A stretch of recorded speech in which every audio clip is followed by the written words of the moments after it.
xaaladda dagaal ee ka taagan dalka Itoobiya ayaa marba marka ka dambaysa sii xumaanaysa iyadoona ra'iisul wasaaraha dalka Itoobiya Dr. Abiy Ahmed uu ku adkeysanayo inuu wax wada hadal ah uu la gali doono TPLF una kala xaajoon doonin arrimaha Itoobiya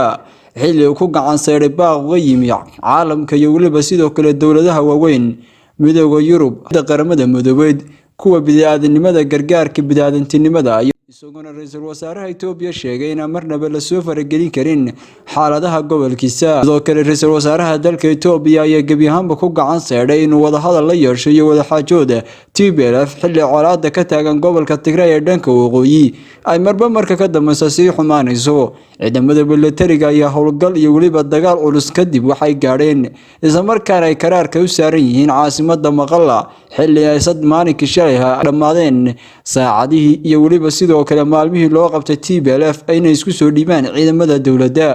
ra'iisul wasaaraha Itoobiya ayaa shalay amarkii uu bixiyay in gobolka Tigray gacanta lagu dhigo ayaa gobolkaasi waxa wararka laga helay sheegayaan inay ka dhaceen dagaalo lagu hobtay dhanka galbeed ee gobolka Tigray ay ka dhaceen dagaalo dhexmaray ciidamada dawladda federaalka Itoobiya iyo maleeshiyada daacadu ah TPLF isla markaana TPLF ay hubaynayso colaadda ka taagan gobolkaasi ayaa waqtigan waxay dhaaftay xadkii wada hadalka iyo wada xaajoodka ra'iisul wasaaraha Itoobiya Dr. Abiy Ahmed oo maanta Jimcaha kulan uu kula yeeshay caasimadda looga taliya dalka Itoobiya Addis Ababa irgooyin ka socday ururka midowga Afrika ayaa waxa uu sheegay marnaba inuuna kala xaajoon doonin TPLF arrimaha Itoobiya iyo waliba sidoo kale qalaalaasaha colaadeed ee ka taagan gobolkaasi Dr. Abiy Ahmed ayaa yiri kalama xaajoon doono TPLF xaaladda Itoobiya iyo waliba sidoo kale arrinta ka taagan gobolka waqooyi waxaan la xaajoon karaa cid kale oo matali karta inay ku kalsoon yihiin kulanka maanta dhexmaray wasaaraha dalka Itoobiya Dr. Abiy Ahmed iyo sidoo kale waliba ergooyinka ka socda ururka midowga Afrika ayaa waxay kala hayeen madaxweynayaashii hore ee dalalka Mozambique iyo sidoo kale waliba Koonfur Afrika sidoo kale waliba Algeria madaxweynayaashan ayaa waxay kala xaajoonayaan sidii loo dejin lahaa xaaladda gobolka isla markaana loogu dhameyn lahaa wada hadal balse Abiy Ahmed ayaa gabi ahaanba ka hor yimid go'aanada midowga Afrika qaramada midoobay iyo sidoo kale waliba dowladaha waaweyn oo Mareykanku ka mid yahay gabi ahaanba Dr. Abiy Ahmed ayaa diiday inuu aqbalo codsiyada iyo waliba baaqaqa nabadeed ee ka imanaya caalamka isagoo sheegay inuu soo afjari doono kooxda gooni-goosadka ee gobolka Tigray ku sugan ee TPLF kuwaas oo doonaya inay kala jaraan dalweynaha Itoobiya ciidamada dawladda federaalka ee Itoobiya ayaa howlgallo culus oo isugu jira dagaalo kala duwan iyo howlgal military ka wada gobolka Tigray ee dhanka waqooyi iyadoona xaaladda gobolkaasi ka jirta ay ka sii darayso marba marka ka dambaysa hay'adaha xuquuqul insaanka ayaa ka deeriyay xaaladda gobolka Tigray iyaguna sheegay gobolkaasi inay ka dhici karto xasuuq iyo waliba sidoo kale xaalad bid'aadantinimo adag ciidamada dawladda federaalka ee ku sugan gobolka Tigray ayaa gobolkaasi gadoomiyay iyagoona diiday in gobolkaasi ay wax galaan balse ra'iisul wasaaraha Itoobiya ayaa waxa laga codsaday inuu ogolaado inuu furaan ciidankiisu wado ama dariiq loo mariyo dadka gargaar bid'aadantinimo wararka laga helayo gobolkaasi ayaa yar iyadoona isgaarsiinta iyo khadka internet u go'an yihiin balse wararka gobolkaasi laga helayo ayaa waxa inta badan soo tabinaya aaladda satellite-ka oo la sheegay in madaxda TPLF ay waqtigan xogtooda lagu helayo moobilo iyo waliba isgaarsiin casriyaysan oo lagu xiriiriyay aaladda loo yaqaan satellite dawladda ayaa gabi ahaanba gobolkaasi ka jartay khadka internetka iyo waliba isgaarsiinta si aan xogaha dhabta loo helin isha dhabta ee waqtigan xogaha laga helayo isla markaana laga soo tabinayo xaaladaha gobolkaasi ka jira ayaa waxay tahay ilaha iyo waliba warbaahinta dawladda waqtiga maamusho ee gacanta ku hayso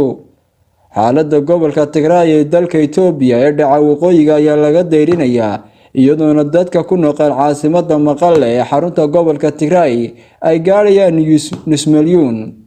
gobolkaasi ayaa sanadkii 1990yadii wuxuu ka horeeyay waxa la kulmayay caqabado iyo waliba dhibaatooyin colaado sokeeye iyo waliba halgankii TPLF ay kula jirtay dawladda sanadii 1991 ayaa waxa uu cagta saaray dhabaha horumarka iyadoona gobolkaasi uu gobolka ugu badan ee hela mashaariicda iyo miisaaniyadda dhaqaale ee dalka Itoobiya xilliga TPLF ay Itoobiya maamulayeen dhowr iyo 20 sano hadda gobolkaasi wuxuu wajahayaa burbur colaado iyo waliba dhibaatooyin aan laga soo kaban karin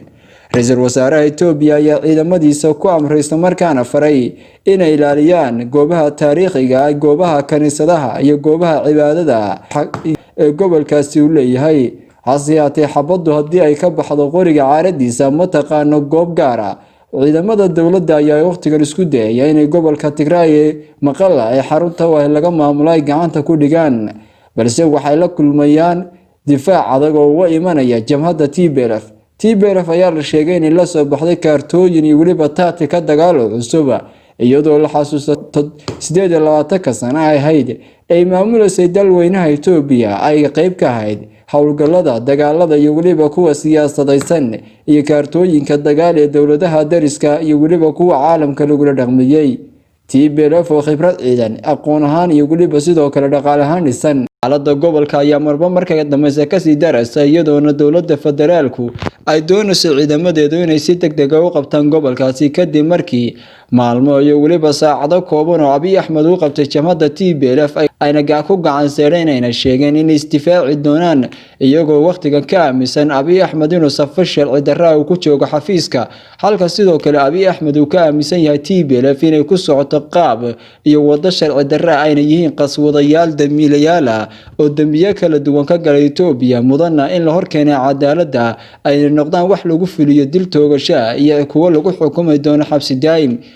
dhanka kale ciidamada Tigray ee ku sugan ismaamulada iyo weliba sidoo kale gudaha Itoobiya iyo kuwa ku sugan wadanada ay kamid yihiin Soomaaliya iyo dalalka kale Afrika u jooga howlgalka